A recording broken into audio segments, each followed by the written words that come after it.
inaugural special meeting of the Narberth Planning Commission to order. It's Wednesday, April 14th at 7 p.m.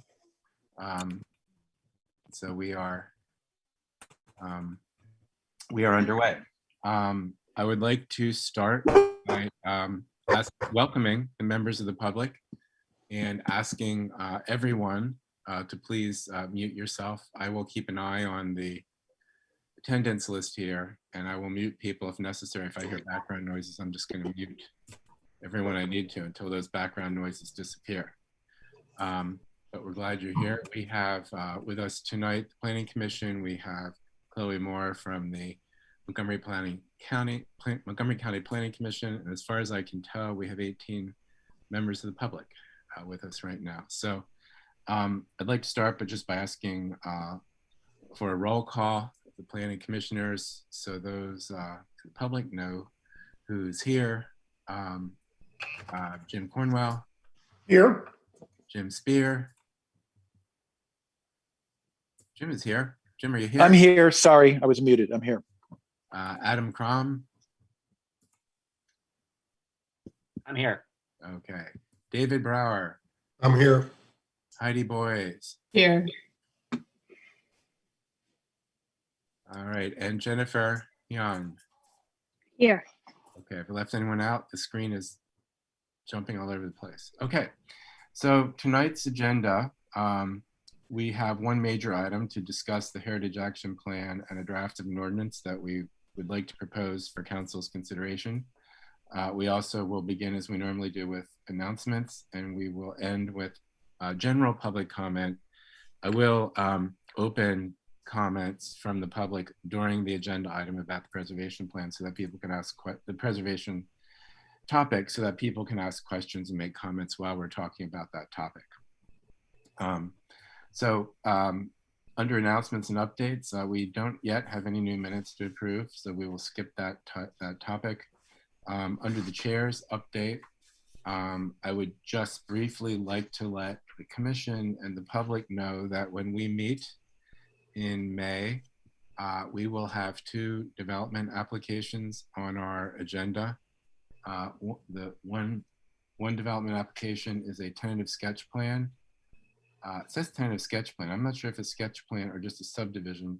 Excuse me, I'm reading the wrong thing here. We have a preliminary plan for 230 Dudley Avenue, which I believe is just a subdivision plan. And we will have a preliminary plan for 32 Sabine Avenue. You will recall that we approved the tentative sketch plan for that project earlier this year. So that's what will be on our agenda our next meeting at the beginning of May 3rd.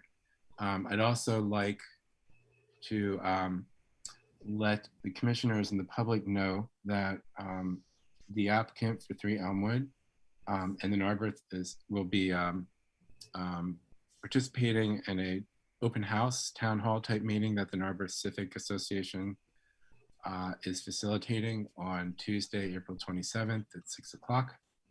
I'll be there to just explain what the land development and approval process is and where we are in that. And then the applicants for that project will update us on their plans and studies. I believe they'll be talking about the traffic study at that time. We appreciate very much the Narberth Civic's help in holding that forum. I think it will help the community a lot to be able to have that much time to talk to the applicant about the status of things and their thoughts about the project. And then we do not have a date for when that will come back to the commission yet, because the applicant has not yet submitted any revised plans yet. So those are my updates. Chloe, would you like to offer any updates from the Montgomery County Planning Commission? Thanks, Todd. No, I don't have any particular updates this evening. Okay. All right. So we will move then to the main agenda item for the evening, the Heritage Action Plan and the ordinance that's been that we are discussing for preservation in the borough, historic preservation in the borough. I'd like to start by making a few comments about the process. I did have a few inquiries this week from members of the public who asked if they could see a draft of the ordinance. And I responded that we don't really have a draft to release yet, which could sound a little disturbing, but where we are in the process is the Planning Commission has been working on this project. Council has asked us to share our thoughts on this and provide recommendations. When we actually form our recommendations and complete our work, where we have actually an ordinance that we're ready to propose to council, that's at the point at which it would be public. I really hope that after tonight, we'll be at that point where we can put the final touches on it, send it to council, and then post it so that the public can read it. We are not in any formal kind of process yet. This is really still just an informational item for council, and we will simply be asking for council's direction, further direction. It's not yet being introduced as a ordinance for consideration, so there would be a long road to go and plenty of opportunities for people to review it, to read it, comment on it. We're just at the point where we're getting our work done so we can actually put something on the table for consideration. I will say, though, this has been a process that's been going on for about 3 years. There have been numerous Planning Commission meetings devoted to this topic. The Planning Commission issued a report to council, I believe in January of last year, with our policy recommendations about preservation. Before that, in September of 2019, the State Historic Preservation Office and the Lower Merion Conservancy delivered to the borough a heritage action plan, and the Planning Commission recommended that plan to council in October of 2019. And that heritage action plan took about 1.5 years to do. So we've really, this topic has been in discussion one way or another, probably since the beginning of 2018, if not longer. And it will continue to be in discussion. So there's a record of those discussions that you can read. And I should also say we also had a workshop with council at one of its workshop sessions earlier this year. And again, Kathleen Ablanop of the Lower Merion Conservancy, who's with us tonight, and Corgi Kegaresi of the State Museum and Historic Commission came, and they discussed how preservation ordinances work, and they gave their recommendations for an arbor. That happened a little earlier this year at council. So we're building on that work, and hopefully we'll have something very soon so that we can have a broader conversation with the public about this ordinance. So I'm super happy to see all the interest in it. And like I said, in a little while, we will open it up for public comment and questions on this topic as well. This item was supposed to be on our agenda last month, and we didn't have time to get to it. So it's really a continuation of our last meeting. I would like to start, actually, though. We did receive some correspondence via email from the Climate Action NARBs and NERBs, which I did, as is my practice, share with the Planning Commission by email. But for the benefit of everyone here tonight, I'd like to read that message that we received, because I think we'll want to discuss this a little bit tonight. Along with a great many Narberth citizens, the member of Climate Action NARBs and NERBs value our historic buildings. In addition to our appreciation of the rich history and aesthetics of our built environment, as climate advocates, we know that deep efficiency energy upgrades of existing buildings to high performance standard can almost always be done for less total carbon cost than tearing down and building new. We also know that in our rapidly warming world, we must be able to upgrade historic buildings to meet the demands of the changing climate if we're to truly protect our most treasured structures. It is in that spirit that we bring to your attention Borough Resolution 2019-11, calling for the borough to decarbonize with a goal of 100% renewable electricity by 2030, and 100% renewable heating and transportation by 2040. Borough Council accepted Narberth's Climate Action Plan in September of 2020. Page 31 of the section on buildings notes, energy consumed by residential buildings accounts for 40% of Narberth's total GHG emissions. And page 49, other actions by government, states that other legislation should not be executed in such a way as to constrain or impede the ability to implement the Climate Action Plan. We are excited that by considering a preservation ordinance, now Narberth is well positioned to satisfy preservation goals while also writing the ordinance to allow for retrofitting to a high performance standard. Older historic preservation ordinances have sometimes led to conflict between these two critical goals. The greater Philadelphia area is now home to a fair number of knowledgeable green design build professionals and consultants, including some who've worked on deep green retrofits of listed buildings. Please contact us if the team would like assistance to find a speaker or consultant who can help ensure our historic preservation ordinance is written so that our buildings are fit for 2100 and beyond. So thank you for that comment. I realized there's one other important piece of background that's would be useful to mention to people who are listening tonight, which was discussed by the people who've been helping us with this ordinance. A preservation program really has three parts. It has an ordinance which describes how processes work, what the overall goals are, and what the kind of framework is for what is considered in a preservation code. And that's what we're going to be talking about tonight. The second part of a preservation program is a map. A map says where in a community are preservation efforts focused.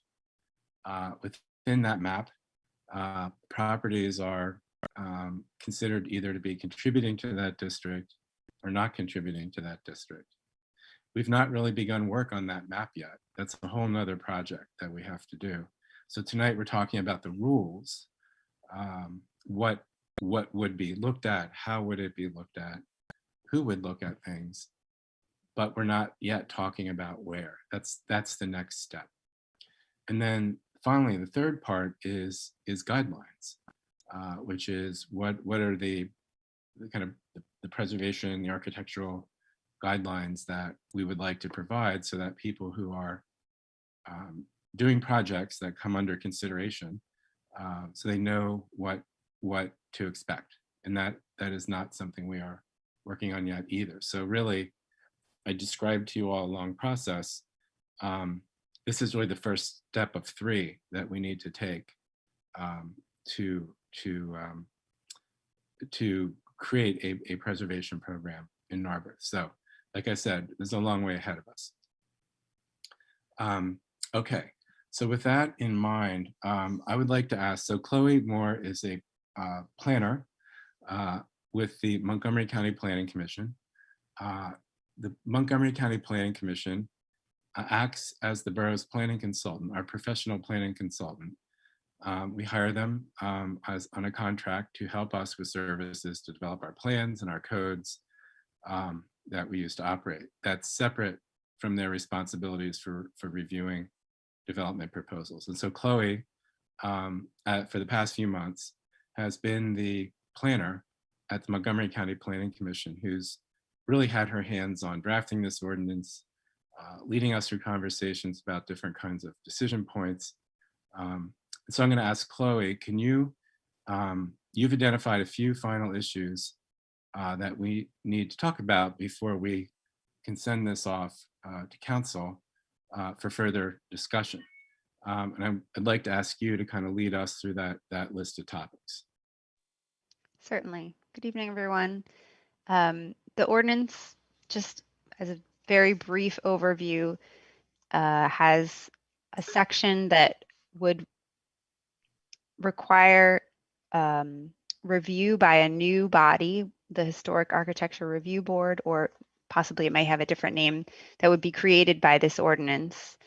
And certain types of changes and alterations to a property would go through a review process with that body. And the Planning Commission has been discussing what exactly those items are that are going to need to go through that process. So one thing we had done in between the March Planning Commission meeting and now is request input from individual planning commissioners and try to work towards finalizing that list and making sure that we understand that. I also got some information from your code official about how often those types of alterations are made to properties in the borough, so that you could understand kind of the impact that that might have. And so I want to start there and see if anyone has anything that so I included a draft list in the ordinance I sent out. So if anyone has any changes that they'd like to suggest to that, or if the Planning Commission is feeling comfortable with that, just Chloe, for the yeah. benefit of people who are listening, can you generally describe what the features or what the kind of modifications would be that Certainly, that makes sense. So for this type of review where someone comes in for a permit and they would need to first share their project with the Historic Architectural Review Board and get their recommendation and approval for council before being issued their building permit.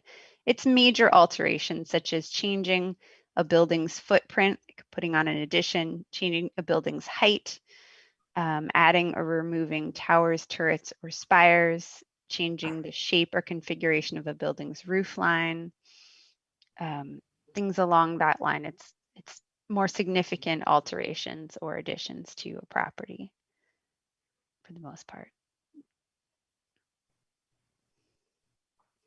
And that the list that we have, the tentative list that we have would, your code official's estimate would be that that was about 60 building permits a year that come in for those items. So it would be about something along the lines of 60 reviews per year.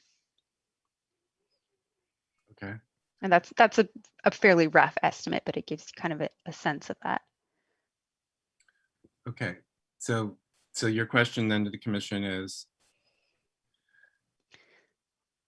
Just to see if I've captured something that you feel comfortable with from last time. So this is interest in refining the list from, it had been much longer, in shortening the list, and I got feedback from a number of you individually and tried to draft that into something that could go in the ordinance. Okay. I'm not hearing a lot, so maybe that means it looks fine and we can move on. That's fine too. Okay, let's do that. One quick question. Was there Yeah. Was there previous discussion about whether adding windows or doors should require review?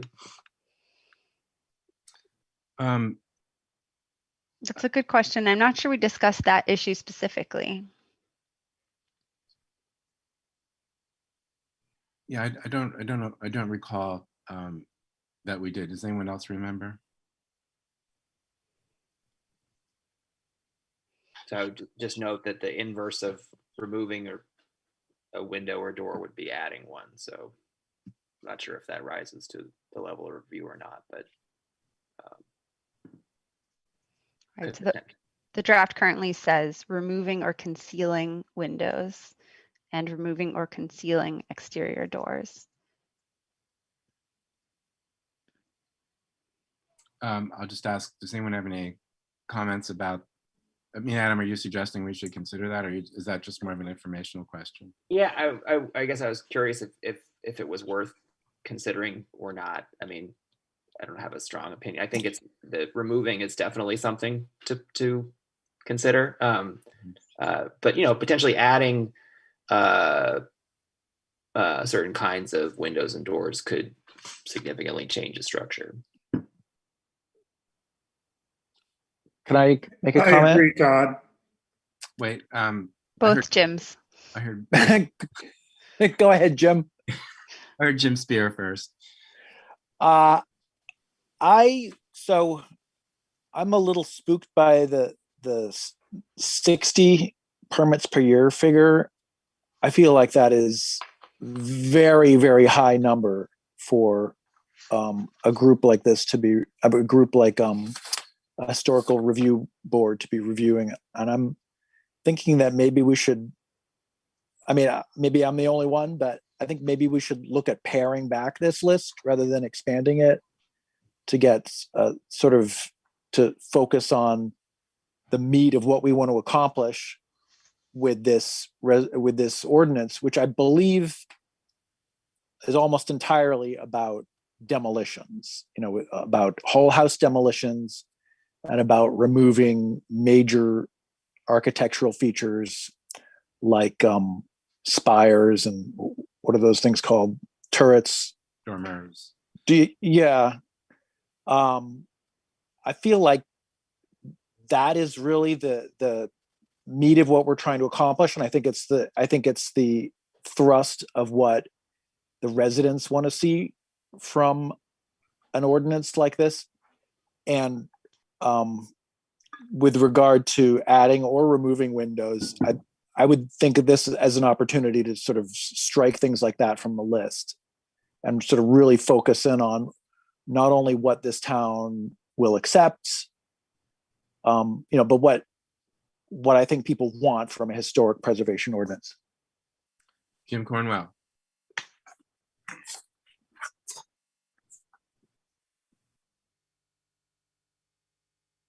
Jim Cornwell, do you still want to? We're not hearing you. There we go. I'm inclined to agree with Jim, but if you go adding windows to a facade of a house, whether it be a contributing house or a non-contributing house, it makes a major impact on the way that building appears pretty much forevermore. It's not like adding shutters or adding an eagle over the front door or something of that nature, changing the paint color. That's a different category. But if you poke a hole in a facade with a door in it or a window in it, that's a big change. And it is likely that it would not be done with great sensitivity in a small house like the ones we enjoy here in Narberth. So I'm inclined to think that adding a window and door is potentially just as egregious an act as removing one. What part of you agrees with Jim Spear, though? Well, I agree that 60 reviews by a HARB would be a very tall order. I'm not sure what to do to reduce that number, but maybe as we continue to hash this over, it will reveal itself to us. I'm sorry. I'm not aware that adding or reducing the number of windows and doors is something that generally happens a lot anyway. I just haven't seen that happen. Is that a problem in this town? Let's not. I'd rather focus on the bigger question than, okay. And then we can circle back. So I think the bigger question, Jim, you both raised is, do we have a comfort level with there being in the range of 60 applications a year that would be reviewed, even with these 14 considerations that are on the list right now? Or, I mean, part of the challenge we have in Narberth is we're a small place, and we have to make sure that whatever we propose is manageable as well, and that what we propose is linked not just to what we know would create a better outcome, but what our true priorities are. So I guess my question is, does 60 projects, does the rough estimate of 60 applications that would have to go through this process, does that sound reasonable to you? Or do you think, as Jim Spear and perhaps Jim Cornwell is suggesting, we should try to tighten it up so there's fewer projects? And I just like to say, there was a question in the chat, where did 60 come from? That number comes from the building code official in Narberth. We asked the building code official to tell us the number of applications that are received for various kinds of improvements, and he looked at the potential list of kinds of projects that would require review. And he said typically there would be about 60 projects a year that would come under those kinds of actions, which Chloe read a minute ago. So that we one of the steps we've taken is to talk to the borough staff and the building code official to really understand how this would interact with the normal processes of getting building permits and doing things in Narberth. So anyway, question is does it seem too ambitious at this point? I'd like to remind everyone we also, another big topic we'll talk about tonight is the advisory review process, where people are asked to have a kind of a consultation, but not required to obtain a permit or go to, through a process. And so that might be a break point or an option. So how do other people think about the point that Jim and Jim raised about the number of projects that would be coming through?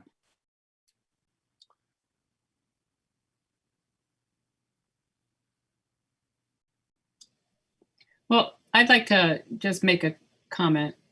I'd like to know how many of those 60 projects were demolition, included some aspect of demolition, whether the whole house or building or part of a building. And also, Kevin was aware that it would just be projects that you could see from the public way, I assume. So I can clarify, there's another couple of questions in the chat. My understanding is that he was giving a total estimate for borough-wide, not with regards to what would in the future be designated as contributing or non-contributing, just anything that he received, how many of those types of applications per year. So no, I don't think he was taking into account which could be seen from the public way or not. So probably the number would be somewhat less if it were an alteration that was not visible from the street. Because just to clarify for the public, the review process only applies if the alteration can be seen from the public way. So if you're doing something that's really kind of concealed, it wouldn't be visible. And Heidi, to answer your question about what involved demolition, so the greatest number were for the first item on the list, changing of building's footprint, including the addition or removal of building volume. And I would assume that's mostly for additions to homes.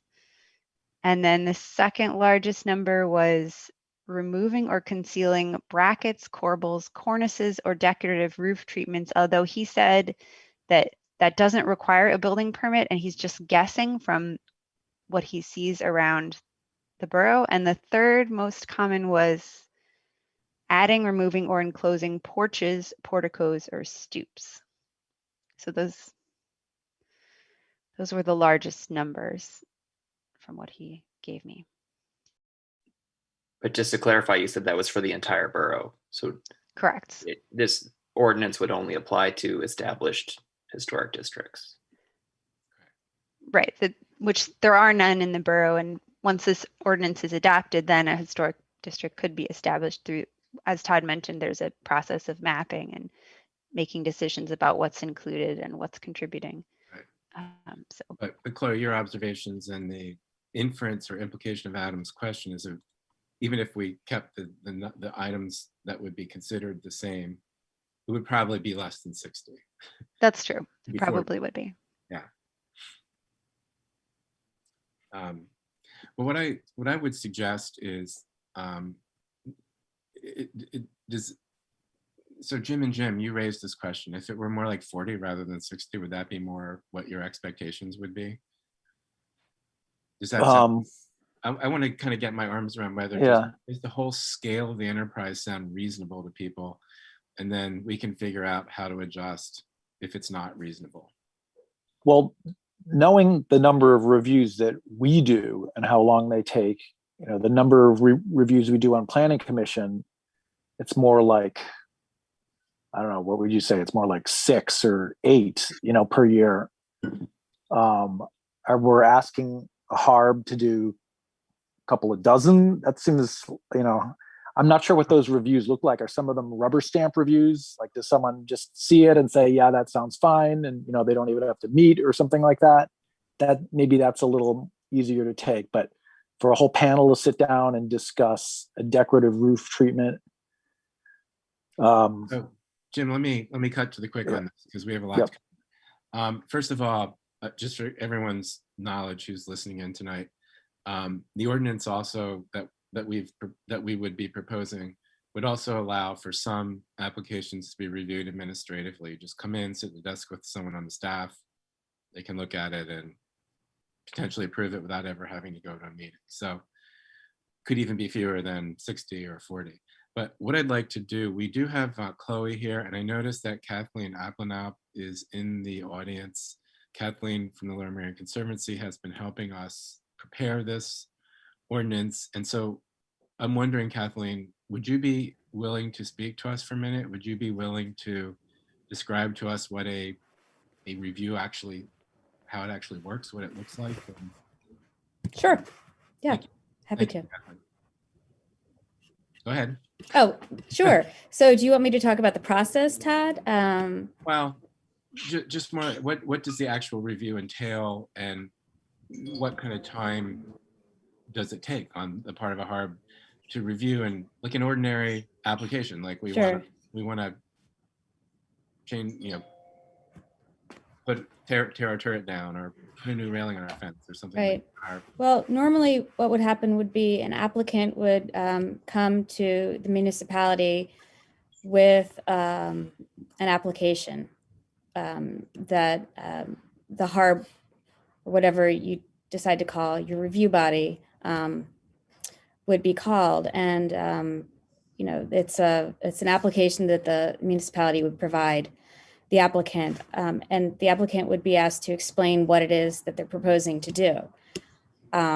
They'd be asked for photographs, and in this case, with the HARB, because you're only looking at a review from what you can see from the public way. You're not looking at normally at the rear or areas that aren't visible to the public. You'd be asked for building plans if it's a complicated project, like an addition, a subtraction, a substantial subtraction.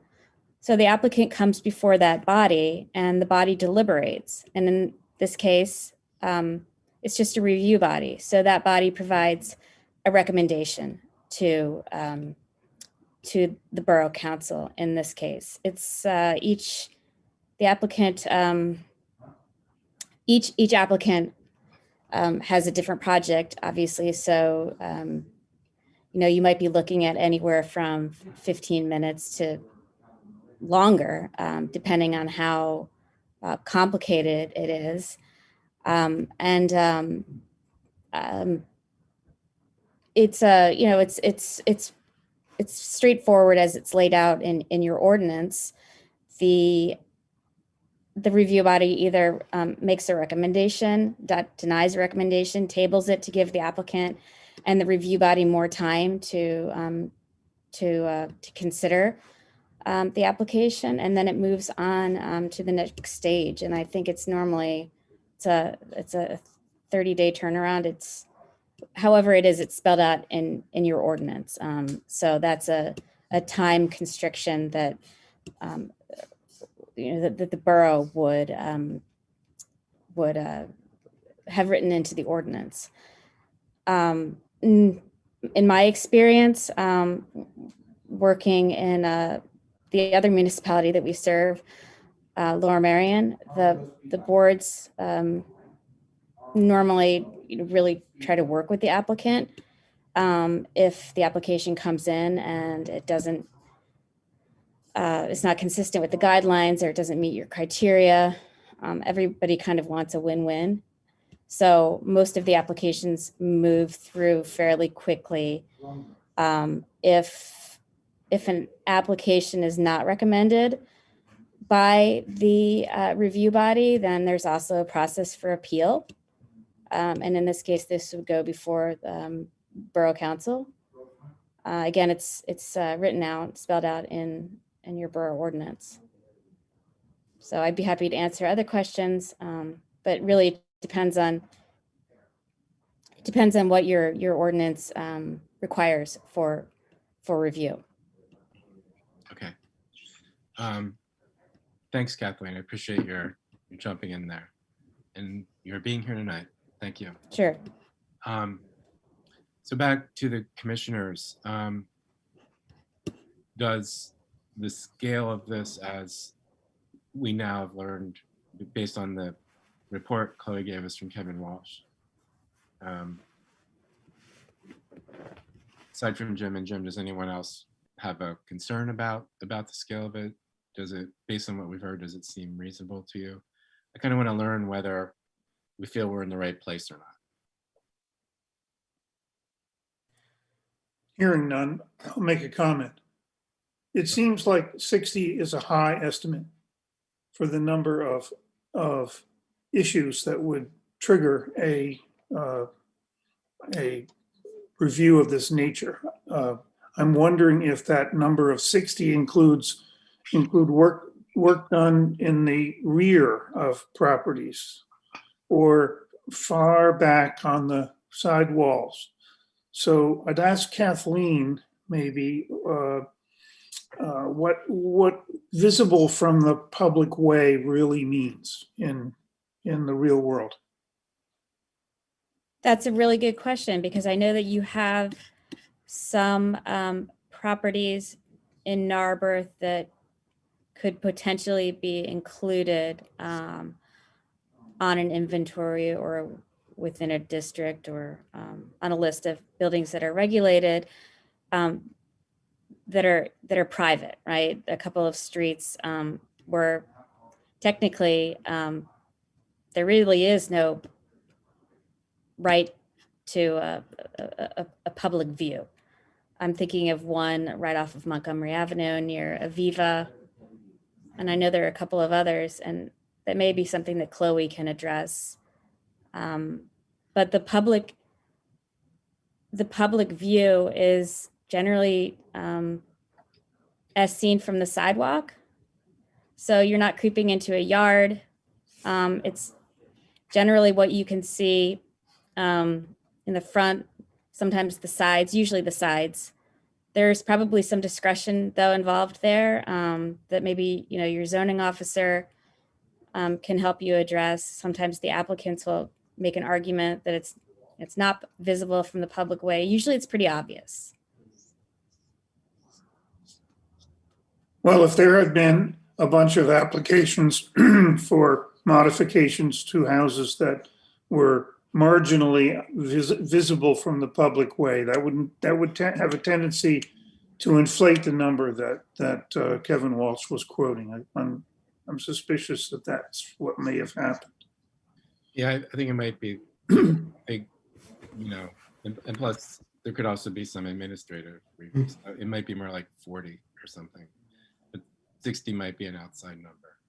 Well, 60 would be an astronomical workload for any unpaid, group of well-intentioned folks to handle appropriately. If it were more on the order of a dozen a year, which is, like a fifth of 60, that would be one a month. That would be quite manageable. Okay. Todd? Yeah. Todd, could I make a quick comment for everyone's consideration? I'm wondering, could we, rather than have the standard of visible from the public way, could we focus on a standard that's more focuses on the first and second lot layer as defined in our zoning code? And I'm thinking of, there are several homes that have been substantially added to, say, like I'm thinking of the very tiny homes on Dudley Ave.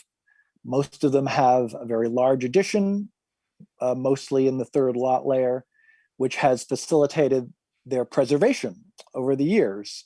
And the first lot layer is more or less intact. The original frontage of the old railroad homes is intact. But nevertheless, the homeowners have been able to expand their property and develop it to their heart's content while maintaining a historic frontage. Their additions are visible from the public way, but I would argue that this is a win-win situation, and it's the kind of thing we should be hoping for rather than preventing. So I'm putting it out there that instead of the visible from the public way standard, we adopt a standard that is more based on a lot layer inset from the frontage line. Jim, can I briefly address that? Yeah. And it may be something that Chloe or Corey would need to look into further. But I think that the Historic District Act, through the regulations, specifically state that the HARB only has review power over, and they use the phrase, resources or buildings that are visible from the public way. So whether you can modify that or not, if you're going to be using a HARB, that's something that you'll want to look at. Well, and maybe it's the same thing. Maybe you can use language that's different. Yeah, well, just hearing that definition, I don't see that there's a conflict, because we would still be regulating the features that are within the public view and from the public right of way, but not all of them. We would only to a certain depth is what I'm suggesting. It's a smaller subset. That's an interesting idea. Any reactions to that? And that's raised in the context of making the workload more manageable, right, Jim? Definitely. Dave? I kind of like that idea. There are several houses that I've been watching additions go on to. One in particular in Norbrook Park, where the rear of the house is visible. I guess that's from Conway. And I keep struggling not to make this thing too onerous for property owners. And I think by limiting it, as Jim said, to the first and second lot layers, we don't start to impose on property owners in cases like that, this type of review. I'd also like to say, I'd hate to get hung up and start adjusting the language that we're talking about for the ordinance based on some number of 60, which may or may not have any kind of relevance. I mean, there are lots of HARBs around in communities a lot bigger than ours that are able to do their jobs. If we have to do a little research and find out how they manage to do that, that may be one thing. But I feel that number seems extraordinarily high, and I'd hate to go down a path, using that number as some assumption when it turns out to be, either inaccurate or not very relevant.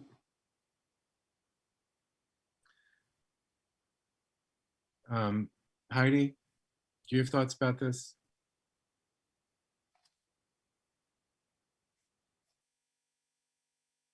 I agree that I wouldn't want it to be too onerous. Again, focusing on demolition is the most important aspect of this ordinance, and to get too bogged down with reviewing details that are relatively minor. I think, I wonder if there couldn't be something about, it's hard to define. I initially thought it should only be removal of items, but I did kind of I kind of changed my mind when I was thinking about adding on to an existing historic or an existing structure in such a way that it really could compromise the look and feel of what you see from the public way. I guess the only other comment, as people are saying, first and second lot layer, that's dangerous too, because there are some homes that are set way back. So when you do that, no matter what you say, there's always going to be something somewhere that's not going to be addressed. So you have to be careful there too. It would have to be both, to Kathleen's point. You would be required to limit review to anything visible from the public way, but you could also limit it to within the first and second lot layer, if that makes sense. Yeah, it's an and. It would be an and, yeah. Because of the way but I don't see any reason you couldn't have that and in there if you wanted to. Yeah. Adam or Jennifer, do you have any comments on this topic? Yeah, I have one comment, and it's sort of in line with what Adam had mentioned earlier. The, articulating whether you're removing a window or concealing a door or that kind of thing, and sort of, and also applying stucco, but only mentioning stucco and not any other material. I'm thinking about like the life expectancy of a building. And if we do identify a historic district within Narberth, or, whatever that lot of buildings will be, it will have a life expectancy. So I think maybe, the issue for that is more a matter of, it could also include replacement, like the replacement of a window, where you wouldn't replace a wood window with a vinyl window, where you wouldn't replace wood siding or maybe even hardy board. Now, I don't know where that falls into the whole mix, but you just wouldn't want to downgrade. You would want to maintain a certain quality of material. So maybe opening up those statements to change of exterior material, or replacement of subtraction, replacement, or addition of a window or door. I know that was just kind of where my thinking went regarding, over an extended period of time. Okay. Real quick, I think I concur that the workload of any review process needs to be realistic, and kept to a manageable level. I think that, so to that point, I think 60 was, again, that was for any structure in the borough, and possibly including things that would not be in the first and second lot layer. So right there, that will probably significantly reduce the number of applications that would need to be reviewed. I also think that personally, I would recommend to try to put as much of that into an administrative process as possible. So it should be pretty easy. If you're making a pretty simple change that complies with the guidelines, to not have that rise to some complicated discussion.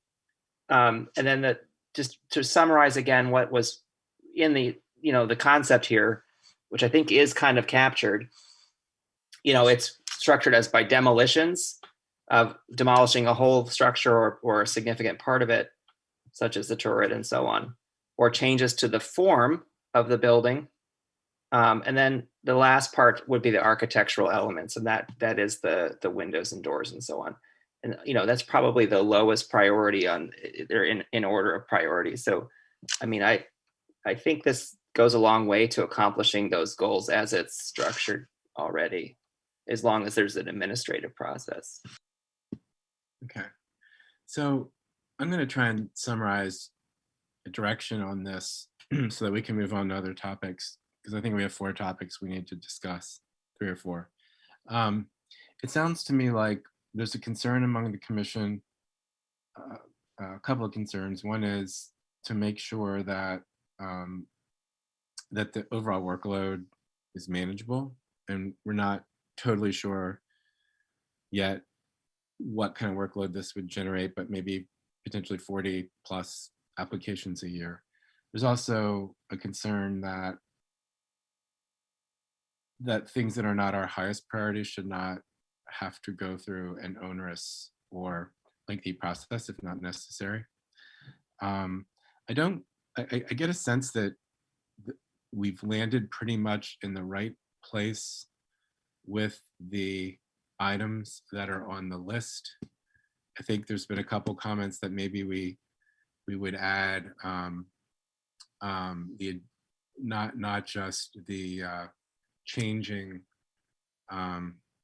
not just, I'm trying to, Adam, what was the one you referred to? This type is so small. It states removing or concealing window openings, and I think Adam was suggesting maybe including adding a window opening. Opening, so adding a window opening, adding a door as opposed to removing.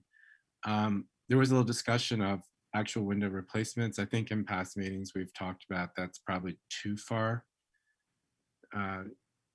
down the road for what we sense the community is interested in. So I would say, it sounds to me like we ought to stick with the list we have. And we might look to consider adding the creation of new doors or windows. At the same time, really prioritize these items and see if some can be looked at through an administrative process, as opposed to a full review, so that there aren't so many projects coming to a, to a board. That's what I sense. Does that sound right to everyone? As an instruction to Chloe to kind of tighten this up. Okay. And I was, Todd, just the idea of adding both visible from the public way and located within the first or second lot layer. Is that something we think we want to add to the ordinance? Yes, I would. Okay. I would. Well, I think the first That doesn't cover it. What's that? That doesn't cover it quite. It should be or. I mean, because again, if you have a building that's set way back, it wouldn't be an and. Right.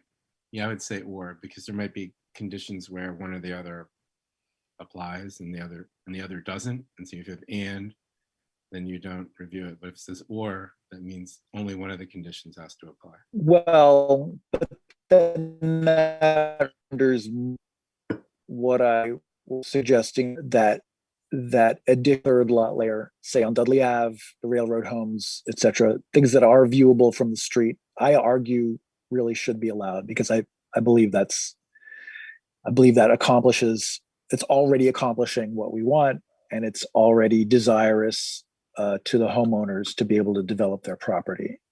So I'm not sure I would be in favor of an or there. If we could find. I get your point. Do you know? Okay, we need thank you. a better word then, because I'm talking about when it's on the front facade. So yeah, I agree with you, Jim. It has yeah, to, I understand. Yeah, yeah, I agree. per the Historic Districts Act, I believe it has to be visible from the public way. You get to define public way how you want to some extent, but I think you have to have that in there. If it's not visible from any public way, you can't review it. So Chloe, how would that work if we get to define, if we're able to define public way the way we'd like, and there are some private streets in Narberth? Yep. How does that work? I believe, and I can look into this further, that you can define public way as any public or private street, sidewalk, trail, pathway, park, places where people have general access and it's not on someone's private property. Now, a private street, I think you can include that in your definition of public way, but I will look into that further. Public or private streets, I think. Okay. If we can have a definition like that, then I agree with Jim about this second and third lot layer. Did you want to weigh in on that, Kathleen? You brought up this issue before.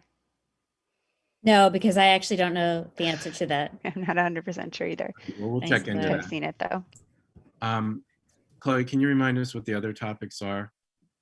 Yes, We'll prioritize them. right. Okay. The main other topic has to do with some kind of advisory review process, both how that might work and also what would be included in that review, those types of reviews. And then we might want to touch on, well, I had on this list definition of the public way. I think we discussed this now. I think we should also talk about the comments we received from the climate action NARBs and NIRBs too, and how this interplays with that. Okay. Sounds great. Before we tackle that next topic, there is a question in the chat, and I appreciate people putting comments and questions in the chat. I think that's great, and we'll get around to the questions as soon as we can, and we will have public comment a little later. I hope you'll appreciate, we just need to kind of churn through this because we've been working on it in past meetings and gave Chloe a task to come up with things to bring back to us, and now we need to talk to her about what she brought back to us. But there was a question, what if the zoning code says certain changes can be made, but the new group says they can't be made? Won't this cause a problem? Shouldn't the zoning code be changed? I will say in general, from my long life in planning, I know that many problems arise when a zoning code and a preservation code are not consistent with each other. And so I think it will be good for us when we have a preservation code that we feel is really solid and ready to seriously be considered. We should cross-check it with the zoning code and make sure there's no unanticipated conflicts. And if we anticipate conflicts, consider how one or the other might be adjusted. But good practice would tell us, yes, we need to make sure there's no unintended conflicts like the ones you're suggesting. Is that from Nancy? Nancy Grundall. Nancy, it is good to see you. I'm glad you're here tonight. Okay, Chloe, you want to take us through the next topic? Yes, so this is new since the draft of the ordinance that we looked at at the March meeting. As we tried to sort of pare down this list of what would require a certificate of appropriateness in order to be able to make this change to the building, we decided, well, there are a lot of other items, and one of them, it was replacing windows that we don't want to make residents, necessary property owners, jump through a lot of hoops to get, but we'd like to have an intervention point at which to offer some advice or present some design guidelines, offer an advisory review. So this is a new idea that was added to the ordinance for how an advisory review process might happen. And just to be perfectly clear about that, this would be a point at which someone would meet with the applicant and make suggestions that the applicant would be free to take the suggestions or not as they wanted to, but that the meeting would be required, and then they could proceed through their other processes. And so the way I drafted it in the ordinance was that the HARB or any designee of the HARB would meet with an applicant for any one of these. It's a longer list of conditions that would necessitate this type of meeting. So is this a kind of process that you were thinking you might want to see? And is this list the types of things that you want to require some sort of advisory meeting before an applicant can make this alteration? Chloe, could you, as you did with the other list, could you kind of summarize that list for the benefit of people who are listening? Yes, I'd be happy to. So that includes adding exterior cladding, changing the number, size, or placement of door openings, replacing windows, repointing of brick, stone, or other masonry, painting, sealing, or coating masonry surfaces, installing or relocating electrical meters or satellite dishes, applying paint to previously unpainted surfaces and trim. There's a number of other items. So those types of alterations. Okay, I'd like to add one bit of context for everyone who's listening. The Heritage Action Plan that the State Historic Preservation Office, the Lower Merion Conservancy developed with us, and like I said, it was finished about a year and a half ago, and it's available on the Narberth Planning Commission's, our little area of the borough website. Might actually be available on the plans section of the borough website. Made a number of recommendations about the borough's history and heritage, and not just the project we're working on now. And one of the other recommendations was really to provide resources for homeowners to help them understand the nature of their houses and provide information about rehabilitation, reconstruction, and improvement strategies that could be made that would be consistent with the historic nature of their houses, not necessarily as a regulation, but just as a service in a way. And so this item we're talking about now comes from that recommendation that people who are applying, seeking a permit or undertaking certain kinds of improvements would be asked to meet with somebody to review what they want to do and get suggestions about how that work can be done in a way that supports the broader intentions Narberth has of maintaining its character. For them, as Chloe said, to accept or to move on in the way they were planning to. Todd, may I add something to that? Yeah, please. I would encourage the Planning Commission to study this and look at it carefully. Having sat on a HARB for close to 8 years, I can't tell you how many applicants came before the commission and were surprised by and delighted by some of the advice that they had gotten, and assuming that your HARB will comprise a very professional and knowledgeable group of people. There, I know you have a lot of architects in Narberth. There's a wealth of knowledge usually on these HARBs and communities like this. And, applicants very often came away from these meetings very pleased with the free advice, I guess you could say, that they were getting, especially if they hadn't hired an architect, especially like a preservation architect. They're just redoing their porch, or they're putting in new windows. And if it's simply advice here, there's really nothing to lose, at least as far as I see it. Okay, thank you. Okay, Chloe. So Chloe, can you tell us what's the question on the table then? One is, are these the kinds of things that we would want to have an advisory review for? And then there's a question about the process, right? Yes, those are the questions. Are these the right items on this? It's 24 items on this list. Are you happy with that list? And the process. This was really a first draft at the process, trying to write up what that might look like. So is this what you want for the process, or do you want something different? Well, let's tackle the items first, since we just talked about that and it's on everyone's mind. This is the list that Chloe came up with and which she just described. Does that sound reasonable to everyone?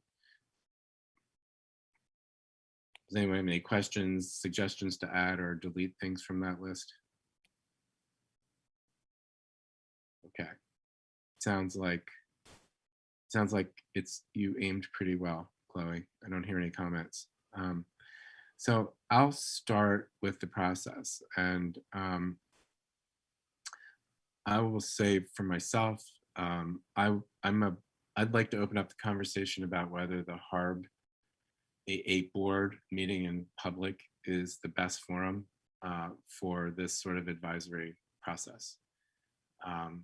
I'm thinking that number one, if we have any concerns about this board's workload, this will increase the workload. Secondly, I suspect there would be some people who would be happy for that advice that Kathleen is describing, but would be a bit reluctant to get it in a public meeting where anyone can come and listen and chime in.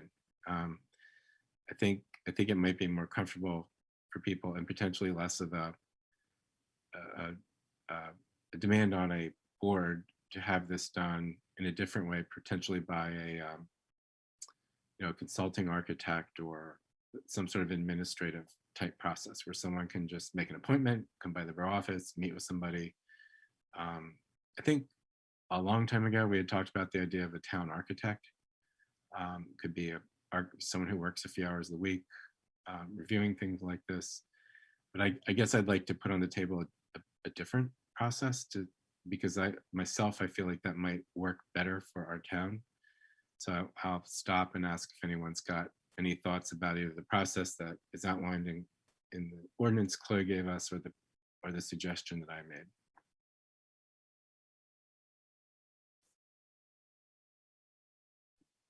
Well, Todd, I would certainly agree that it should be non-public. Should be non-public. Non-public. That it be informal. That it not involve a public meeting. It would be mortifying for a homeowner to have their dirty linen, their dirty porch enclosure linen or something like that be subject to public scrutiny. So far more gentle an approach would be for it to be an informal review with a knowledgeable professional. Does anyone else have a thought about this? Excuse me. I agree. I think, again, just thinking about what's going to be most palatable to both the council who needs to pass the ordinance and to the public. I think the gentlest way of getting information out there will be the most effective. And having a public forum, and my fear with that is, although I stay off of social media, I would hate for one of these deliberations to end up being some social media event. And I think the best way to try to avoid that happening is having it, as not a public event.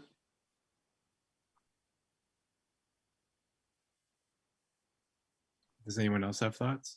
I agree. But also I just wanted to add that there would be some criteria by which this professional would be reviewing projects. There would have to be, I mean, I assume that that's out there, that, whether it's the Secretary of Standards or whatever, I mean, that's just an example, that those would be documented. Every review that this person would conduct would be made accountable to the HARB or the Planning Commission or council or somebody. I mean, or the building staff. I mean, the borough staff.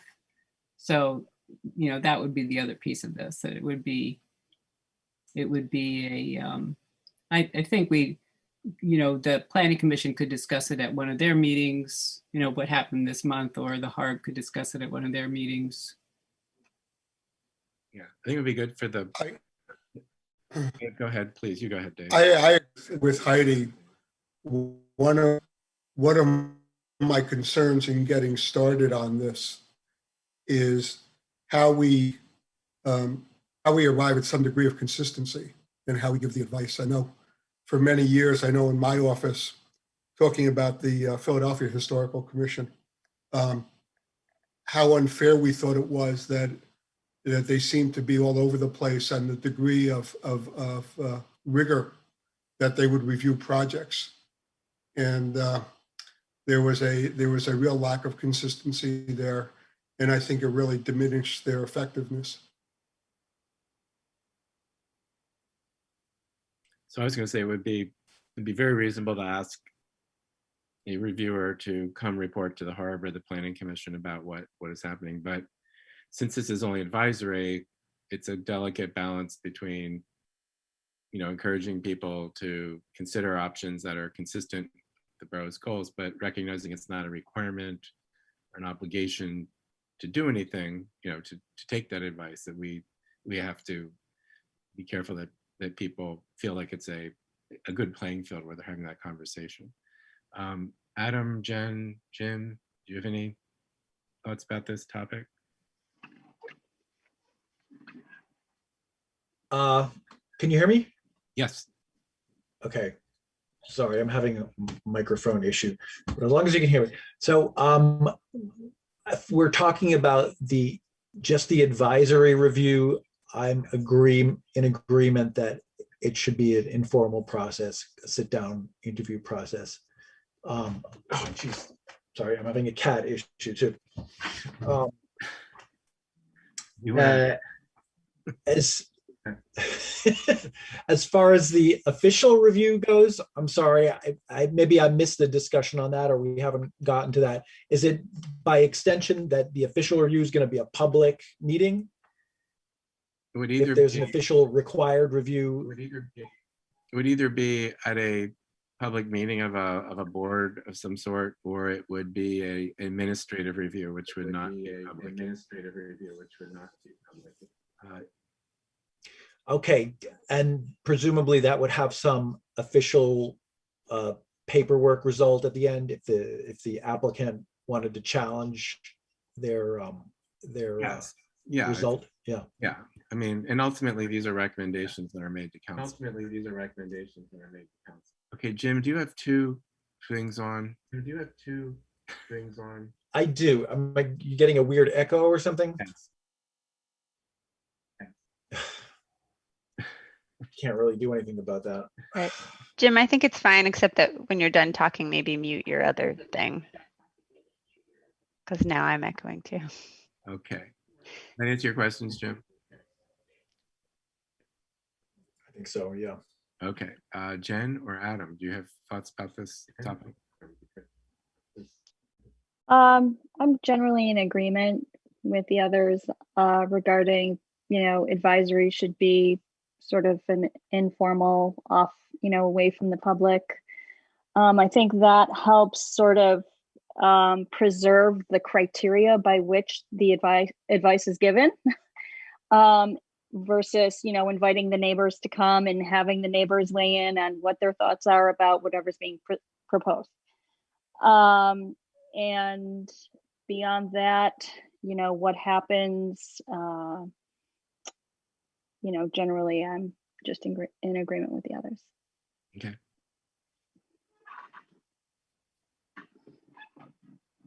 Adam, do you have a thought, or should we? I tend to agree. And did you say that you had discussed in the past the town architect and had an even better idea for how this consultation could take place?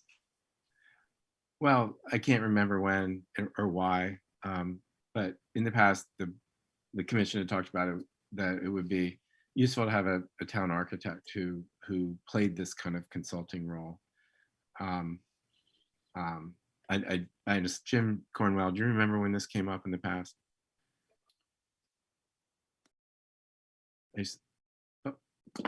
Can't hear you. It's come up over many, many times over many years as the panacea for all these situations where a professional opinion would be handy to the otherwise complex process of resolving a design issue. Which, much as we would like to eliminate those situations because they're messy, there are many instances where those issues persist, and there are matters of opinion that need to be weighed. And I don't know another way of doing it other than having a responsible individual weigh in on the subject. Yeah, so I really review that. I actually see this as basically these are non-binding recommendations. Right. They address, I think, the issues that were raised about the goals of energy efficiency and retrofits and things like that. It's a technical consultation for historic, protecting historic resource for a property owner. But it's not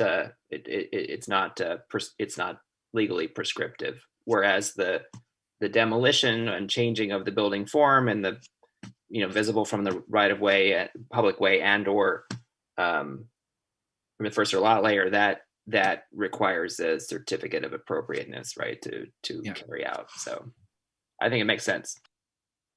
Okay. Let's take on the last big topic then, and then we'll open it up for public comment and questions. The last topic is the topic that was actually raised by Climate Action NARBs and NIRBs. And I think the big issue is, let's get our arms around how this might interact or interplay with people's desires to improve their homes from an energy efficiency or other types of sustainability point of view. And I guess first I'll ask Chloe to talk about that in terms of the ordinance you've created, your general experience on this topic. Can you enlighten us a bit on how you see these things interplaying? Yeah, I don't think that there's inherently a conflict between sustainability and energy efficiency and historic preservation. And I do think that we could include something in the purpose and intent statement about preservation of buildings to reduce waste caused by demolition and new construction, or other things in the purpose of this ordinance. And in terms of the review criteria, the idea of this is that eventually there'll be kind of in-depth review criteria and design guidelines that are developed by the HARB, possibly with consultants that they use in their review processes. And those certainly could include balancing the need for historic preservation with the need to allow for energy efficiency upgrades, and trying to ensure that both goals are held together in the review process. But we could also mention something in here. There's sort of overarching principles for reviewing alterations. Could add something in there to get at that goal. Mm-hmm. Chloe, two things that come up sometimes in zoning discussions are solar panels or external infrastructure like heat pumps or things like that. How would you anticipate people who want to do things like that would be impacted by what this ordinance is proposing? So neither of those types of things would require a certificate of appropriateness the way this is drafted right now. Advisory review, maybe, depending on how it's interpreted, or we could make it specifically included if we wanted to do that in the criteria that could require an advisory review. Or not included. Or specifically not include it. Mm-hmm. Kathleen, I'm gonna draw on your expertise again, if you don't mind. In your experience working, particularly in Lower Merion, but elsewhere, have you experienced any conflicts? I know in our many years of conversations Conservancy, Kathleen, you've been very eager to kind of meld these two objectives. So what are your thoughts on this? Well, I think that, what do they say about old buildings are the most sustainable buildings, right? They're the greenest buildings. And that's something that the Conservancy is working, more and more to try to articulate that preservation is actually a very sustainable activity. I would, I think that one of the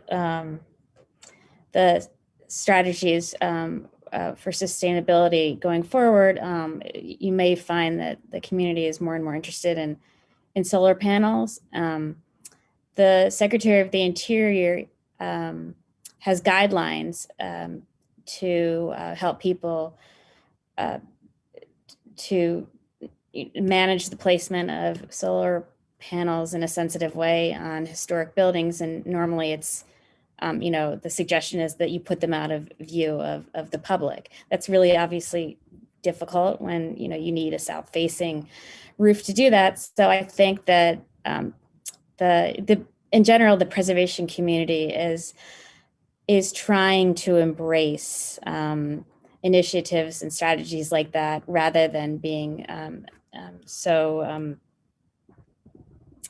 prescriptive and denying those kinds of things, where they have a visual intrusion, where there's a balance, if it can be removed easily, if it's not going to affect or impact the integrity of the resource going forward.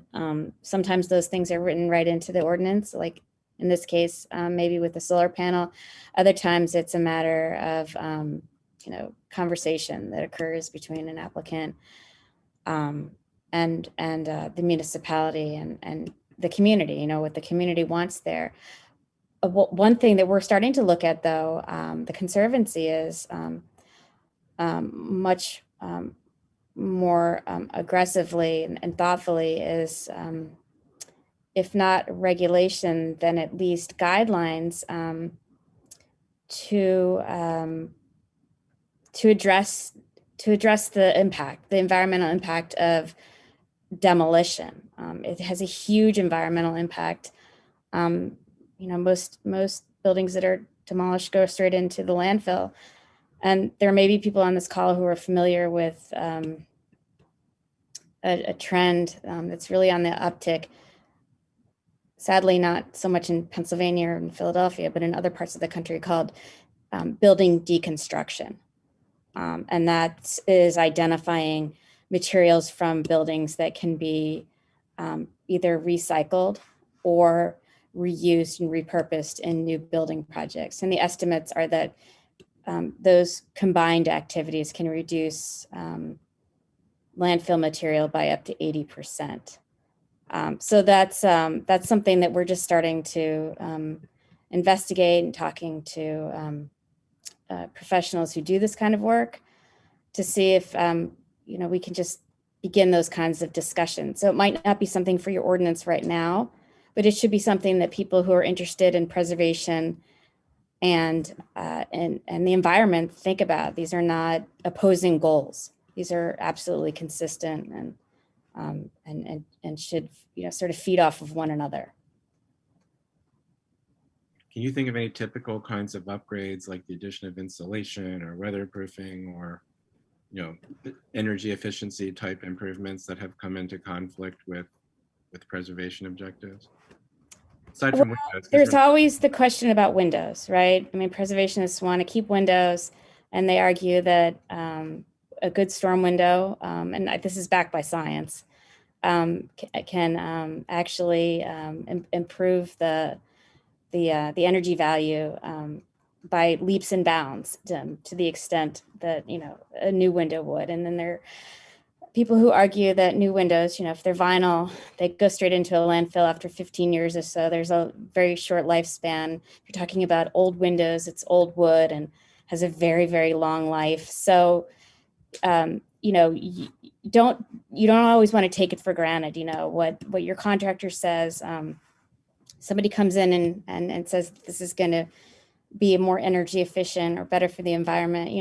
Take another look at it, because there are alternatives, I should say, to using new materials and assuming that you're going to get a payback with your energy efficiency. And maybe that's where your architect, your town architect, or any number of people who may be sitting on your advisory panel can be of help. And in my experience, I've seen that that's one of the leading ways that people who sit on these commissions can be helpful to applicants. So Chloe, just can you quickly review the ways which you think the draft you gave us can be modified to address the concerns that the climate action group brought to us? Just can you say that again, and then I'll just ask commissioners to comment or ask questions. Yes. Kathleen. Yeah, that's helpful, Kathleen, to hear your experience. I think something can be added to the purpose and intent at the very beginning of the ordinance related to sustainability and to energy efficiency.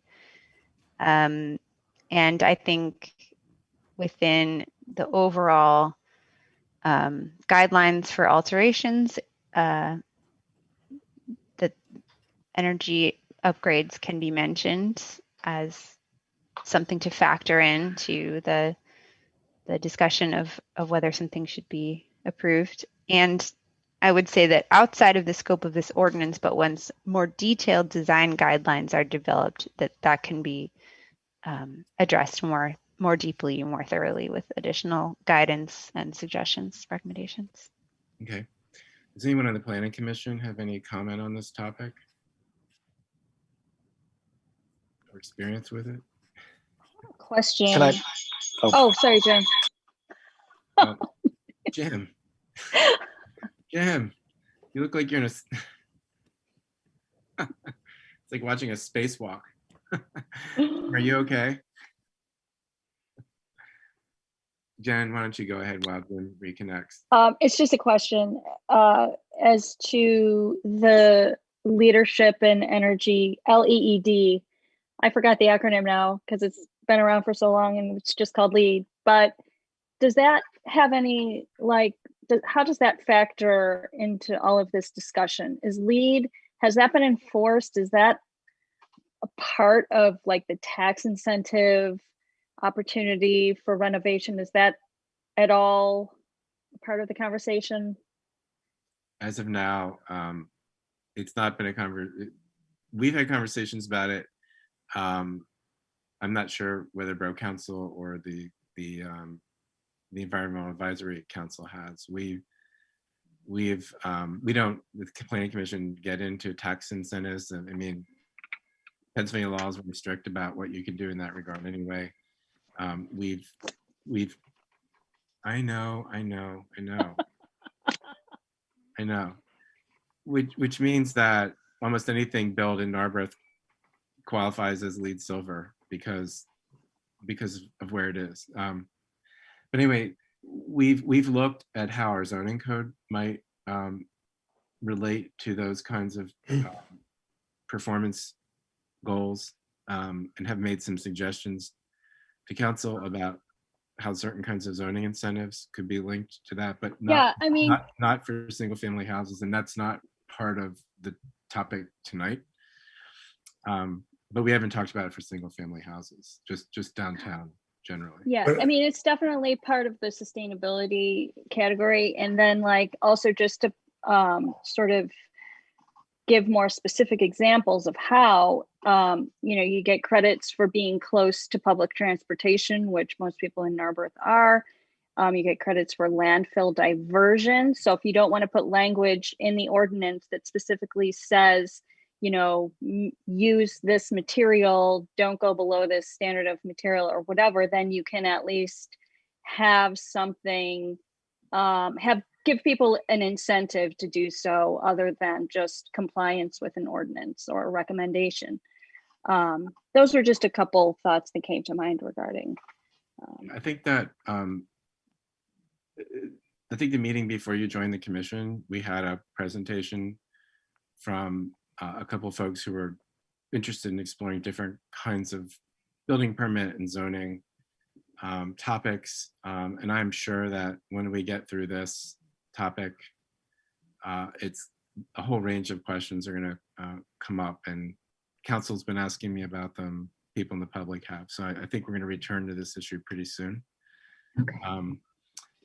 But the broader range of the interplay between building standards and building requirements and zoning requirements and environmental requirements. I think tonight the narrow question is, are we proposing anything in this potential ordinance that would conflict with the goals of allowing people to upgrade their houses for energy? Is there a regulatory conflict that we see? And I think what Chloe's saying is probably not, but there's some things we can do to the text she's given us to strengthen it from an intent point of view and also from an operational point of view, to avoid those conflicts. But now I found a good volunteer to help us when we come in, talk about this topic more robustly. Does anyone else have a comment on this? Yeah. Is there anything that prevents us from having just a clause in this ordinance that says no part of the historic preservation ordinance shall stand in the way of environmental improvements or carbon reduction or energy efficiency, and just leave it at that, and just, and have that that stand as a trumping exception or something? Chloe, what? I fear that language that broad and vague allows for all sorts of loopholes that can slip in, and people may be tempted to do things on the exterior of their building which would satisfy the language of that. but would come into conflict with what we're trying to accomplish? Mhm. This ordinance is not going to be, as far as I can tell, the kind of ordinance that says you must have 6 lights over 6, right? And it must be a wood frame window from this manufacturer and that kind of thing. So I don't personally, I haven't seen so far where there's a conflict with energy efficiency. It doesn't prohibit solar panels and so on. And I think that the idea that what we just discussed about having a consultation process, is probably the best way to assist homeowners in finding the most compatible strategies for upgrades to property that are in the spirit of the historic district. Whereas preventing demolition, and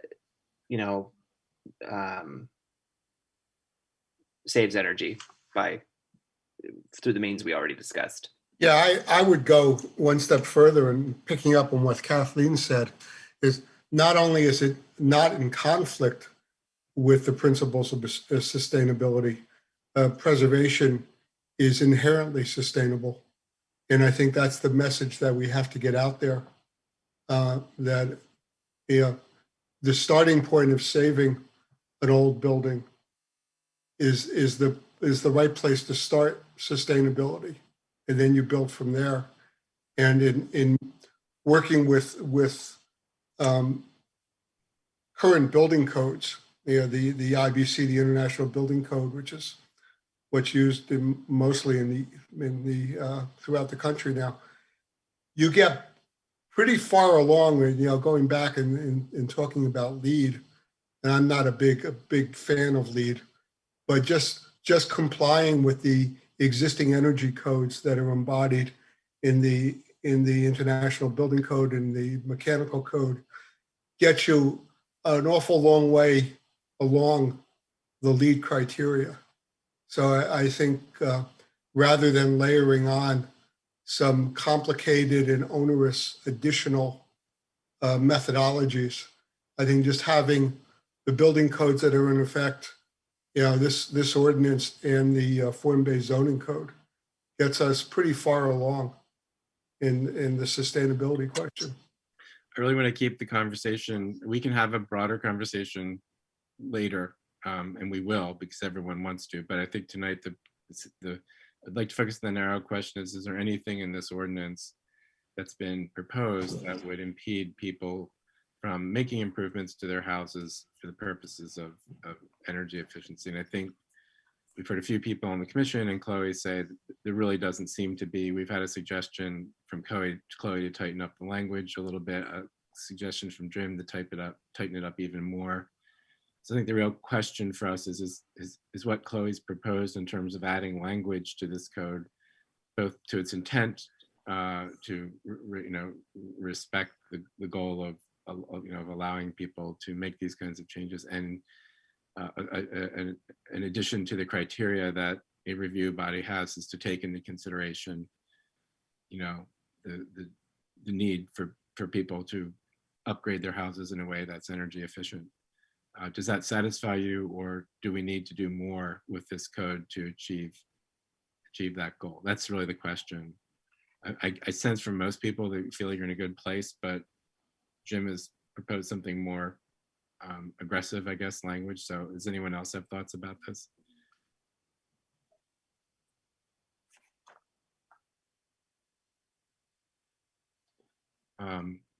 Would the consensus be pretty much that we're satisfied then with the suggestions Chloe made? Is there any objection to that? I know, Jim, you suggested something, but it feels like the preponderance of thinking on the commission is that what Chloe suggested is pretty good. And obviously this will continue to be reviewed by council. I'm sure the EAC will look at it. We'll be happy to hear their thoughts. But yeah, I think I'm satisfied. And there are just a couple of things I was concerned about. I mean, the direction of solar panels can be important sometimes, and I can see that sometimes being a problem. But that's not part of this code, right? So I think Chloe pointed that out. Okay, so those are the 3 main topics we have. I would like to make one more comment before we open it up for public conversation. And that is, I also spoke with Chloe about a few other things for her to look at in the code. And should this progress further, we would look at them with the solicitor as well, which is the code that she's proposed outlines a very clear, thoroughly outlines a clear process for how things would work. It also includes language about timeframes in which things should happen. I expressed concern that sometimes if a code is too detailed about timeframes, it could create administrative problems or legal problems if those timeframes conflict with other review timeframes, or if there's an error and they're not followed. And that it would be important to consult with the solicitor about the right way to express how a code should be written from that point of view in terms of process and timeframe, so that the borough would not be putting itself into potential problems if a date slipped here and there, and that there were no conflicts with other things that were required by state law. So that's really just fine tuning. It doesn't change the intent or meaning of the code. So, so I asked Chloe to look at that as well. So I think those are the main topics we came here tonight to talk about. So what I'd like to do at this point is ask for folks who've been patiently waiting.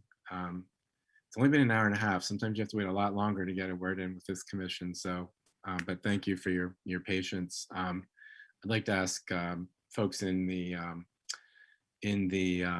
audience if you have any comments or questions. And what I'd like, if you don't mind, if you could signal your interest in speaking either in the chat or by raising your hand, and I will do my best to get to people in the order that we see them. If you put a question in the chat, I just saw 2 questions appear in the chat or comments. We'll try and recognize those as well. So if everyone's patient, everyone will get a chance to comment. So first I will call on Carol Marie Scanlon. She's the first person who asked to make a comment. So welcome. Thank you for the opportunity here. So my comment, my question is, with the Heritage Action Plan, what constitutes a historic property? Is it by the year that it was recognized or developed? Chloe, would you like to? So first of all, that would be partly. Sorry, I'm way down at the bottom of my screen there. That would be something we would determine in what I described as the mapping phase. But I'd like to ask Chloe to answer your question in more detail. It's a good question, and this is a historic district ordinance, which is looking at the development of the borough as a whole. That doesn't mean every single property is going to be designated as historic, but I'm going to read just a little bit from the ordinance as what it says right now in the draft in terms of designation of a district. Just says a historic district is an area that possesses a sufficient concentration, linkage, or continuity of buildings, structures, sites, objects, or open spaces united historically by plan or physical development. A district can include both distinctive features and features that lack individual distinction. And a district should meet at least one of the following criteria. I'll just share a couple of them. That a district would be representative of broad patterns of development, heritage, or culture of the borough of Narberth, associated with an event that's significant in the history of the borough, associated with persons or groups of people of significance, or embodies distinctive characteristics of style, type, period, or method of construction of architecture. So it's looking for some kind of pattern or some type of cohesive traits that are significant to the borough and its history. Hope that's helpful. That is very helpful. So then with the Heritage Action Plan is to preserve, as I understand, the history and the heritage of Narberth as a whole. The my question to this committee is, how about the heritage of our historic parks? There's a park in Narberth, the Shand Field, which has a huge part of the history of Narberth. And Shand Field, perhaps for you who might not know what Shand Field is, it's the Sabine Park property. That property has been part of an open space in Narberth since the 1800s, and actually in 1916 it was designated by donated by the Shands to Narberth, and has been open space since then. So does the Heritage Action Plan for the preserving of our parks and our open space? Is that, to me, the heritage of Narberth is part of its open space. And I believe that the Heritage Action Plan should also designate specific open space protections on our parks to protect them from any type of sale, any type of development, to absolutely keep them as the heritage of Narberth through open space, not just the Shand Field, the Sabine Park, the Narberth Park also.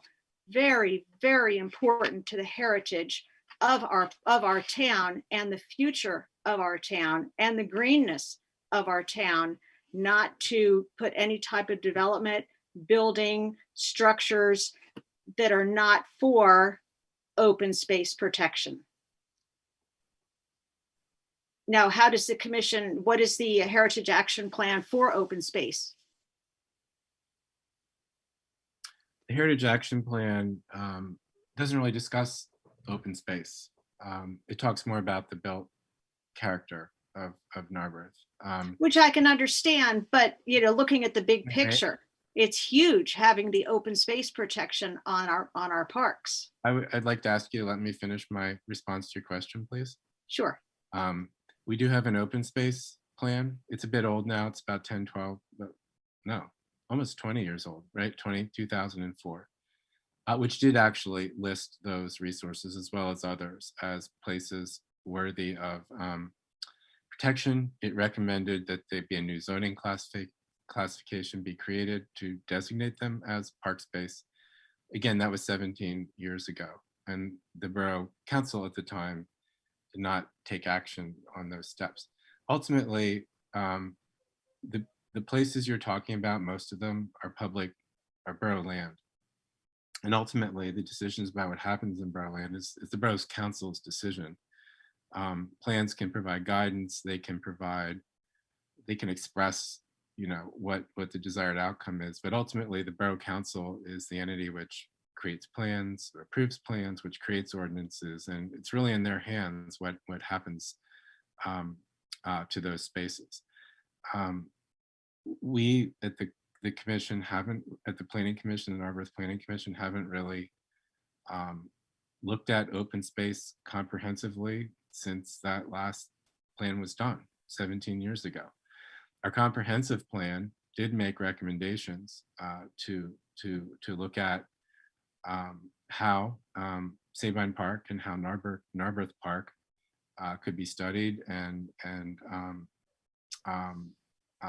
imagined in a way that makes them as much of a resource as possible to the community. And again, those are things that the Recreation Commission is working on. So there are entities in the borough that are working on these issues, but it's not one that we've taken up. But thank you. Now, what is the Recreation Commission? It's a commission appointed by council, whose role is to advise council on policies related to the management of the parks in the borough and the open space in the borough. Now, is that the Parks and Rec Commission? Yes. Okay, now the Narberth Comprehensive Plan specifically talks about the parks being under protection. Yeah, and I need to, if you don't mind, I know this is a topic that you're concerned about, and it's a topic that's important to the borough, but tonight we're here to talk about this particular ordinance and preparing it for submission to council. So I consider this not to be a topic that will help us to achieve that. So I would just like to ask if you wouldn't mind if we let other people comment.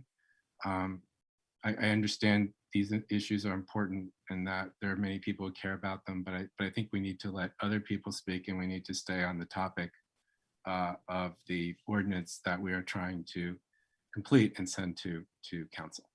I would like Planning Commission just to be aware of the importance of this issue. Well, we appreciate you bringing it to our attention.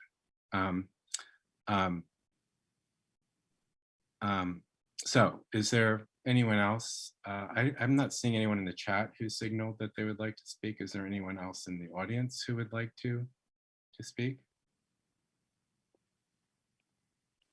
Did you get my question, Todd? Nancy, hello. Yeah, I was going Hi. to do it. How you doing? Okay, did you get my question? Yeah, I'm going to In the answer chat. it. I don't have a good answer though. So the question from Nancy is, what can be done now to protect buildings that we know are historic, like the Price House, the Swedish Cabin, and the old Toll House? First of all, I'm not sure if any of those right now are under any direct or specific imminent threat of demolition. So the best thing we can do right now is have an ordinance like this on the books that will help us manage what happens to those properties. In the short run though, all I can say is when people come in and they want to talk about projects that involve properties like this, we try to persuade them as much as we can that these are valuable resources to the community, and we'd like them to find solutions that would protect the resources. I think, we have a super track record in that. If you look at the old St. Margaret's School, and if you look at the church at Price in Essex, we were able really to work with those folks to turn those into really, really nice projects. So it's just right at this point, the biggest tool we have is a lot of persuasion to try and to help people understand what the community's priorities and interests are, and develop strategies that help them do what they'd like to do, but also keep our hopes in mind. This ordinance that we are discussing, Nancy, really is meant to be our best tool at having a better opportunity to manage what happens to those types of properties. Yeah, I just have a concern, particularly about the Price House, which has been basically shut down since COVID. It's just kind of sitting there, and it's got that ugly gas station next to it. What if somebody decided to come in and tear it down and, expand the gas station or put something else ugly there? What could the borough do? Anything? And is there anything that can be done at this point to keep something like that from happening?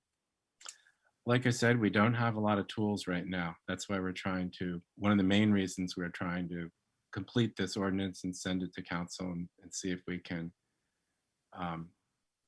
have it become part of the borough code. But apart from that, there's not a lot we can actively do. Yeah, that's a shame.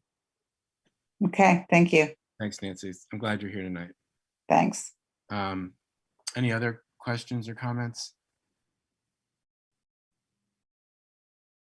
I see that Councilmember Pananopoulos would like to make a comment. So please, you're next in the queue. So please do. Welcome. If it's all right. Hi. Thank you, Todd. Thanks so much for giving me a chance to speak quickly.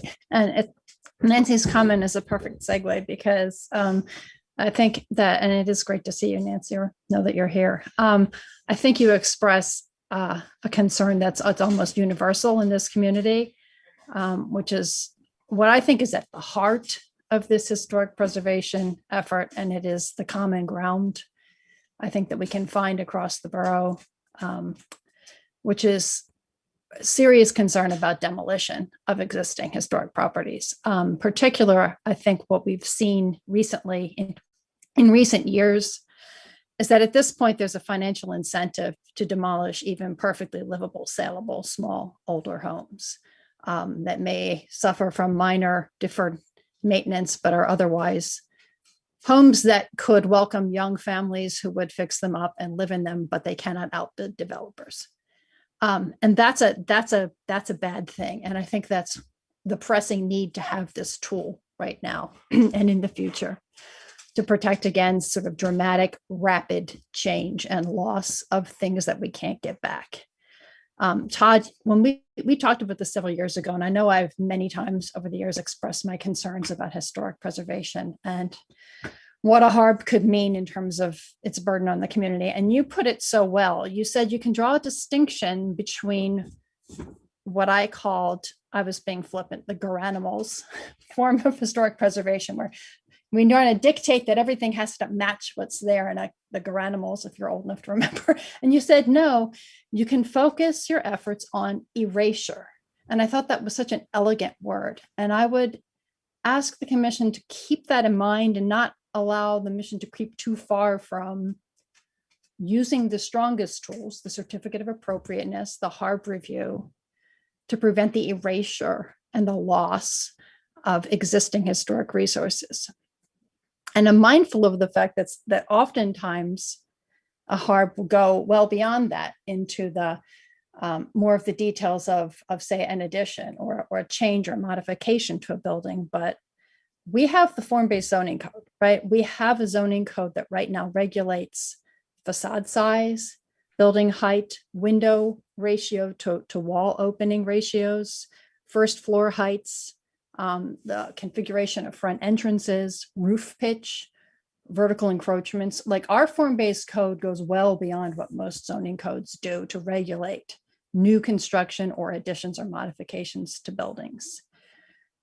So in the spirit of thinking about how we might reduce the number of projects and activities that come within the HARB scope and require that kind of costly or more onerous review, I would ask the commission to strongly consider pulling some of the projects and the activities that involve adding to, away from the HARB and into the advisory review process. It's not clear to me, for example, why it is the case that an addition to an older home that conforms in its entirety with the form-based zoning code requires a mandatory sort of regulatory review for whether it, compromises the look and feel. I'm going to use Heidi's word, compromises the look and feel. I think we start to get into an area of style, an area of subjectivity. When I wander around the borough and I spend a lot of time walking, I see a town that has, it's kind of rough around the edges in a lot of places. And even on some sort of really sort of, I live on the south side, some sort of really sort of large, grand, older buildings have sort of quirky additions that don't quite match, but they have become part of the fabric. Like a fabric is something that's always being woven and it's ever changing. And so I would suggest that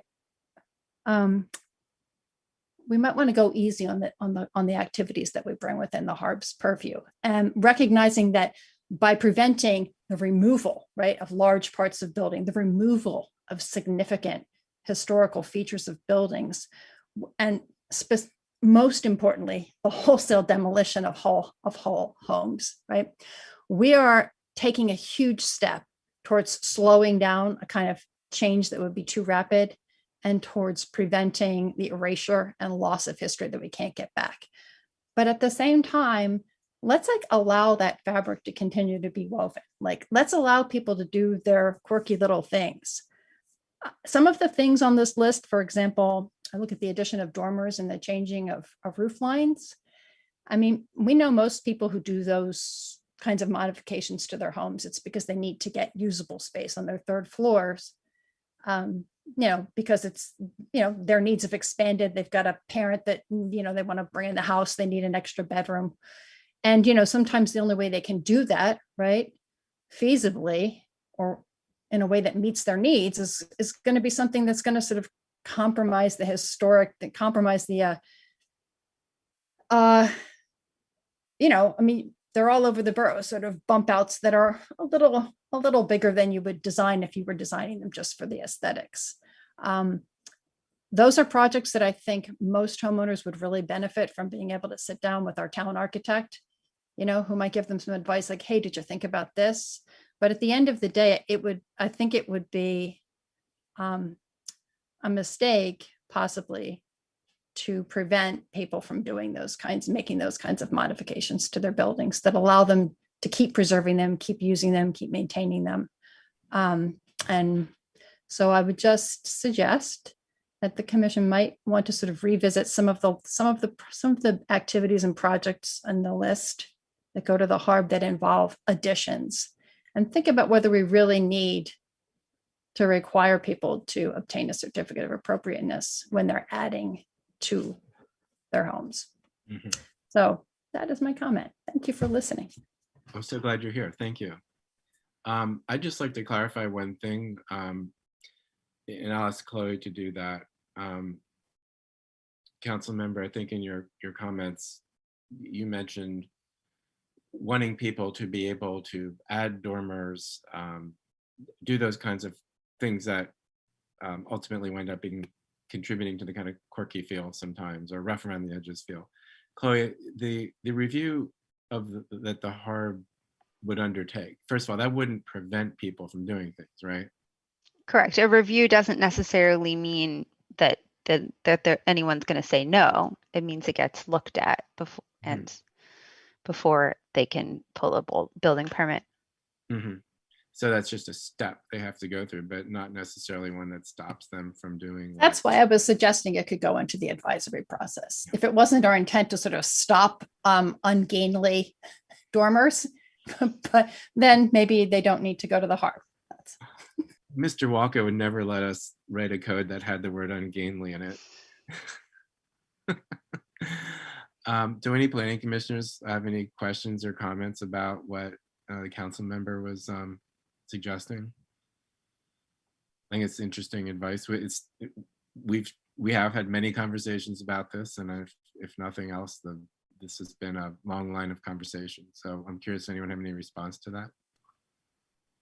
Well, it will continue to be a favorite topic at the Planning Commission, because this is a contest between different the ethos of look and feel versus the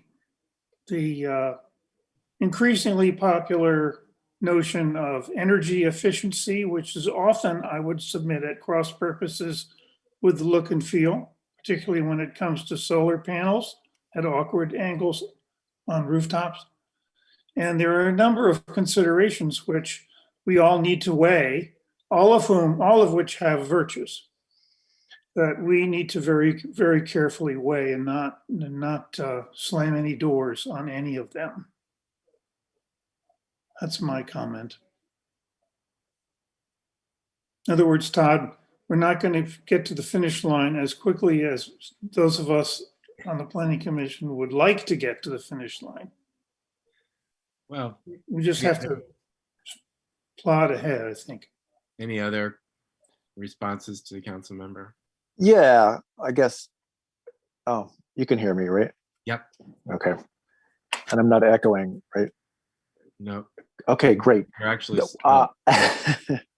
I would definitely be in favor of moving more things in general to the advisory, and I think it makes sense to move additions to advisory in the way Councilor Penanopoulos was talking about.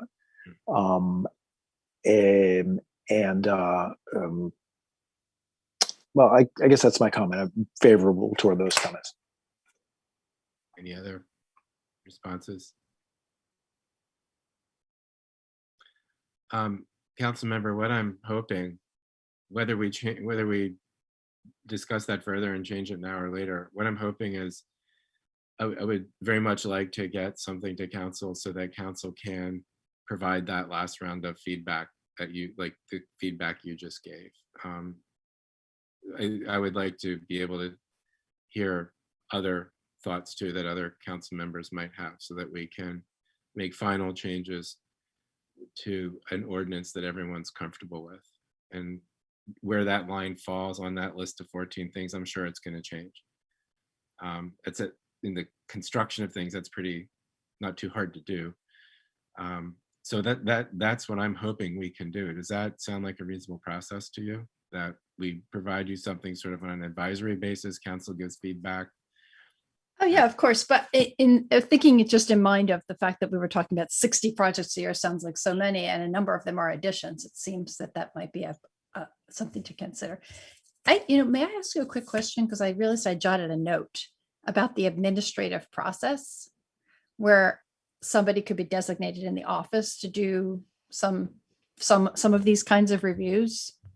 And I guess my question was, this probably is a question for Kathleen or Chloe. What kinds of, like, looking at this list, what kinds of things could be designated to an administrator in the office that wouldn't need to go to the HARB? Like, how would the standards be, I guess, objective and clear enough to do something like that? Well, Michelle, there would be a list of, I think, modifications that would bypass the HARB and go to administrative review. And I think that's something that you would have to write into your ordinance, but it would be like big ticket items like roofs. And I don't remember what the ordinance or the proposed draft ordinance says about roofs, but if you have a shingle roof, a wood shingle roof or a slate shingle roof, and there's not an expectation that needs to be replaced in kind with a wood shingle or a slate shingle, the expectation is that it's going to be asphalt. That's a building permit. You normally would require a building permit for that anyway. If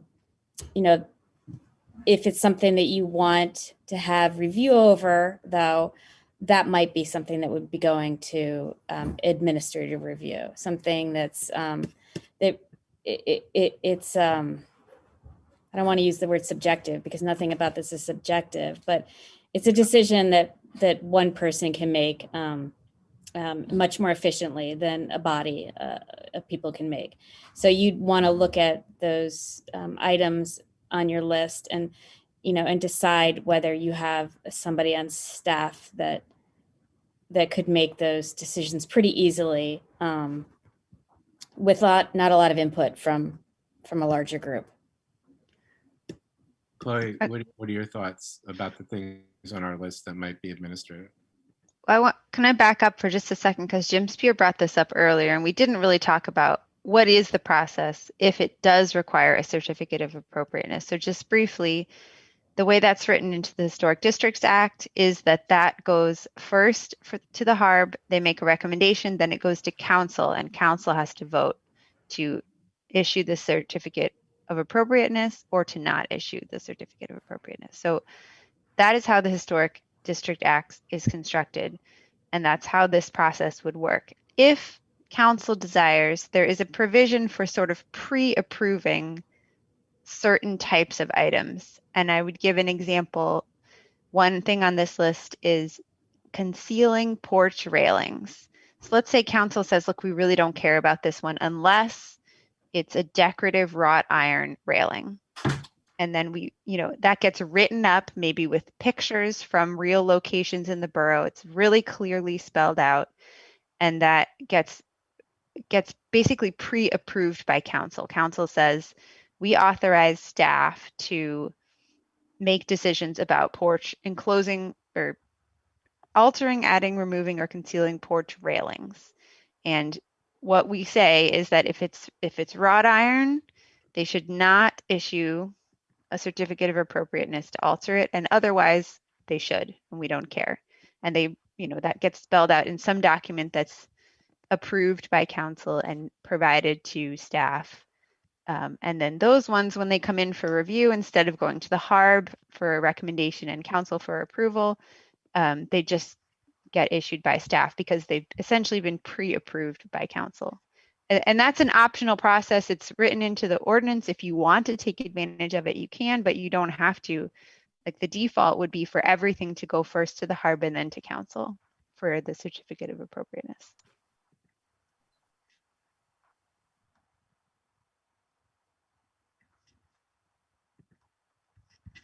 All right. Any other questions? Yeah, I just asked the, I think we got some good advice from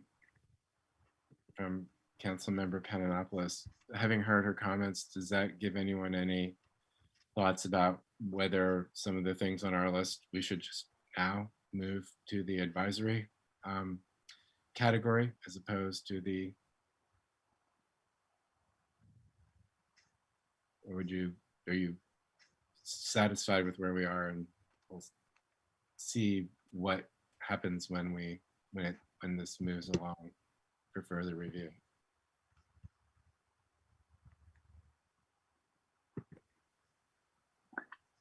Jim, go ahead. Me? No, I'm sorry. I meant Jim Cornwell. Would you also like to be recognized, Jim Spear? I had a question, but Let's let Jim Cornwell go. And then, okay. No, I was just, Todd, I was commenting that I couldn't hear you very well. Oh, sorry. Do the comments that Councilmember Pananopoulos made give anyone any thoughts about moving some of the things we're recommending requiring a certificate of appropriateness into the advisory category? I mean, she's suggesting we should take another hard look at that. So I'm wondering if anyone has any thoughts about that. So Jim Spear, what was your thought? I just had maybe a clarifying question. What would happen if a property was designated as contributing on the basis of only one feature? Say it's decorative porch railing. How important then is it also subject to being reviewed for its dormers and roof lines and all that stuff that, for which that property does not contribute? Are we looking at that fine grain of review, or once a property is contributing, it's contributing in every way that requires a review on this 14-point list? I think it would be the latter. The latter. Yeah. Yeah, that's correct. The Historic District Act just allows basically for two categories of structures within the district, contributing or non-contributing. Presumably a homeowner would have a case to say that, look, my porch railing is wrought iron and historic, but my dormer is not, and therefore I should be able to alter it. Or, I mean, it's probably a case that could be made in front of the HARB favorably? I can't say as to favorably or not, but certainly those types of issues can be part of the conversation. Okay. All right. I make no predictions as to how your HARB is going to review things in the future. I'd like to bring this to a close. So I'm just going to ask one more time. Based on the comments the council member made, would anyone like to recommend moving any of the items on the list requiring a certificate of appropriateness down to the list of things that just require an advisory review? Todd, I'd recommend we not change the list at this time. I'd like to get some feedback from the Borough Council. So my recommendation is that we shuffle this off to them for at least a preliminary review and get the temperature of the council on this whole matter. Okay. I think we're going to be debating the fine points of this whole matter for quite some time. And when we've debated them and settled on it, we're going to set about tweaking it as we have done with the zoning code. That's the nature of the beast. Okay. Is everyone satisfied with that, or is there any other comments about that? Okay. I'm going to ask, since it's 9 o'clock, are there any other comments from the commission about this? I think, Chloe, do you feel like you have clear instructions from us about how to finalize this language? Yes, I can take the next steps from here. Okay. Based on where we are, is the commission comfortable with having Chloe make these changes, and then we will just directly forward it to council with a letter explaining what this is and asking for their further guidance? Would that be acceptable to everyone?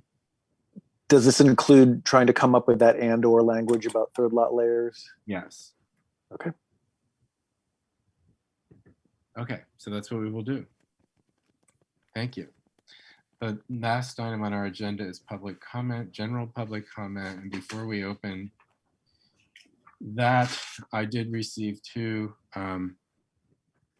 general comments that I'd like to read. One is from Adam Kazan, who I see is here tonight. If I mispronounced your name, I apologize. Is a question related to to development in general, but for example, 146 Marion. If a development application is submitted to the Planning Commission, and the Planning Commission is using its resources to review it, does the applicant need to be in compliance with other regulations of Narberth in order to get standing with the planning board? For example, if the applicant is running a business out of the home, are the business privilege tax returns filed, any possible Airbnb issues, past unresolved zoning or other issues of Narberth compliance for the applicant? Is there a process for this, or is there standing with the Planning Commission independent of their compliance issues? So if you just give me a second, I referred that question to the borough solicitor, because those are not questions I am qualified to answer on my own. So I'm going to read the answer that I received from the borough solicitor as soon as I can call it up here on my screen.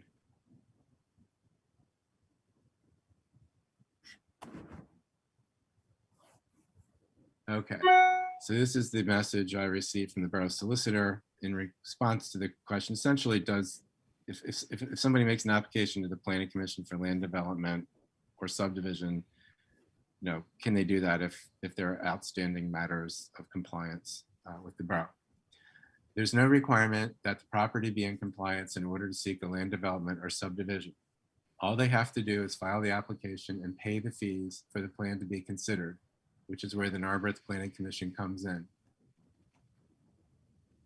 If there were outstanding violations, that would not prevent a plan from being reviewed and, as required by the Municipal Planning Code, which is state law, to be voted upon.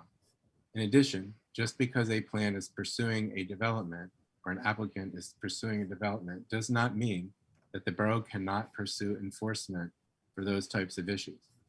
As such, the Narberth Planning Commission review and other enforcement issues really have no connection, and any enforcement concerns should be addressed to the borough administration.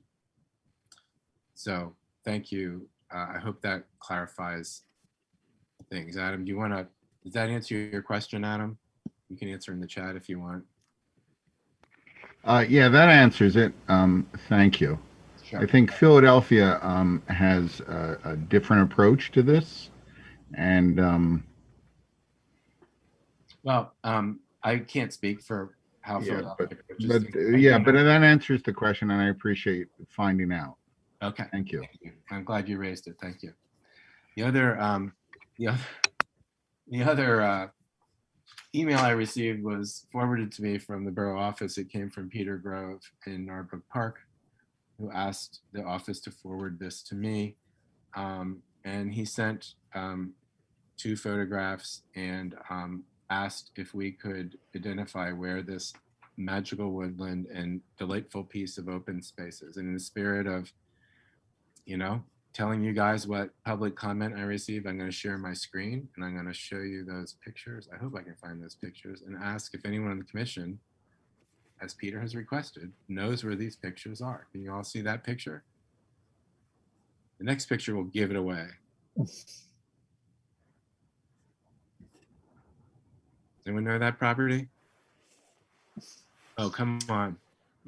It's I got to think be. we all know. It's 3 Yeah. o'clock. The NARBs know it. Any planning commissioners know this property? Yeah, It's got to be 3 Elmwood, right? 3 Elmwood. That's right. Okay, Peter, you couldn't stump us, but thank you. Those are the comments I received by email.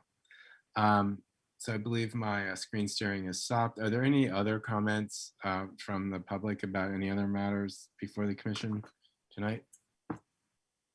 Okay, hearing none, I will ask for a motion to adjourn. Motion to adjourn. Okay, and Mr. Cornwell, that would be a second, I believe. So all in favor of adjourning, say aye. Aye. Any opposed? Anyone want to stay in this meeting any longer? No. Thank you all to the Narberth Planning Commission for spending your time in this special meeting. I'd like to thank Kathleen Ablanop for joining us and providing her insight. Councilmember Penanopoulos, thank you as well. And though most of the people in the public have left, we really love it when 25 of you show up to one of our meetings. We do appreciate it, and we appreciate hearing from you, and we hope you will continue to attend and share your thoughts. So thank you all, and good night. We'll see you on May 3rd.